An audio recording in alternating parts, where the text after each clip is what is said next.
Hi everyone, I'm Kevin Patrick. Thanks for joining me for Season 1, Episode 9 of Patrick's Poor Man's Guide. This podcast is for people who want to understand local government better.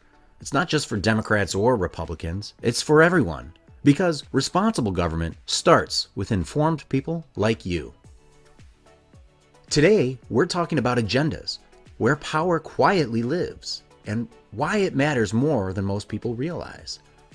Before we get started, if you find this podcast useful, you can support our work by subscribing wherever you're listening and by sharing it with someone who's involved in their community or thinking about getting involved. You can also find extended episodes and practical resources on my Substack at Poor Man's Publishing Co. and at poormanspublishing.com.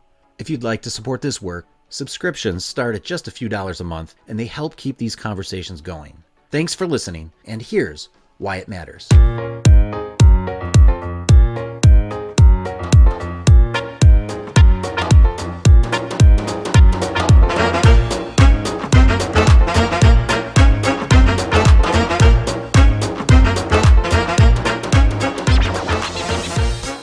In the last episode, we talked about Robert's Rules, why procedure exists, and why rules that feel intimidating are usually meant to protect fairness.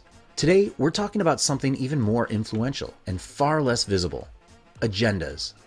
Most people see agendas as paperwork, a list of items, something posted online before a meeting. But agendas do more than organize time.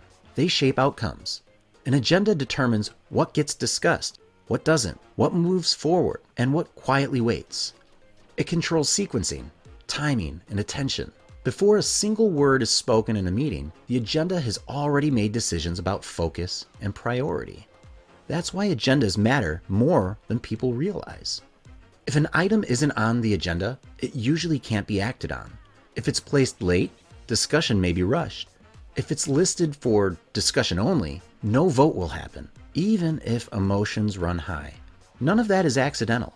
Agendas are one of the main ways process becomes power, quietly and legally. This episode is about what agendas actually do, not to accuse and not to mystify, but to explain why so much momentum or frustration begins long before a meeting starts. In the extended episode, we'll slow this down and talk about how agendas are built, who influences them, and why understanding agenda structure changes how you interpret what happens in the room. Be sure to tune in next week as we discuss reading a board packet without getting lost. This is Patrick's Poor Man's Guide, a podcast for people who want to understand local government better, not as Democrats or Republicans, but as informed residents, because responsible government isn't partisan, it's necessary. Thanks for listening.